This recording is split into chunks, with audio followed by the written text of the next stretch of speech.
Good morning, traders. Stephen Davis, RJO Futures Senior Market Strategist, here to talk to you about the grain markets this morning. Corn is up 4, soybeans are up 2, wheat is up 2. We've got a little bit of a bounce here going into the weekend. Wednesday, we had a tidal wave of bearish news. Starting Tuesday evening, crop conditions improved. Typically, this time of the year, they do not improve. What does that mean? That there's plenty of moisture out there and the crops are in very good shape. Also, we had independent forecasters come out. Their estimates on corn and soybean production much larger than the USDA, and so that happened. We had a lot of selling in the marketplace on Wednesday, and then open interest increased Wednesday night at the CME on these grain markets. So that means new selling coming into the market. So keep an eye on that. Keep in mind that markets put in lows when the bearish news is the most, and we're in this environment here. There's a lot of bearish news around. The carry out in the corn market, 2 billion bushels we're looking at. That's a lot of corn. I've always been schooled that 1 billion bushels is kind of the line in the sand, and so now we're at 2 billion bushels, so a very bearish scenario. Corn demand, ethanol is a big part of that.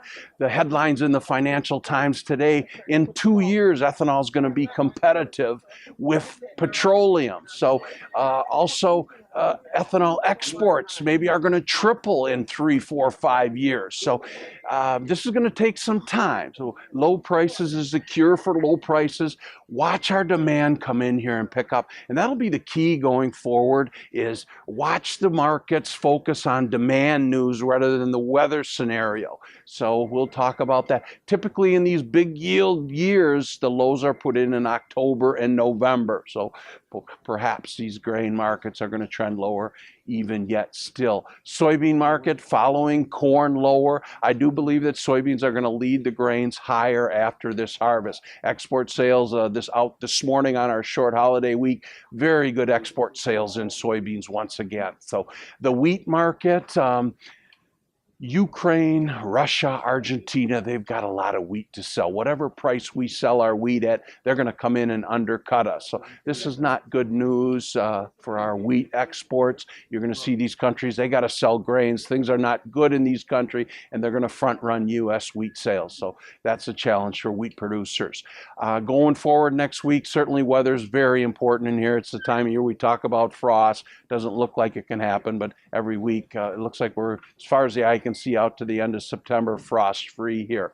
The dollar, the U.S. dollar index, trending higher. It's the world's safe haven currency here, and that's not good news. If our currency continues to trade higher, that keeps our exports here at home, and that's not good news as well. So a lot of bearish news going around, and we'll just see what it all means here.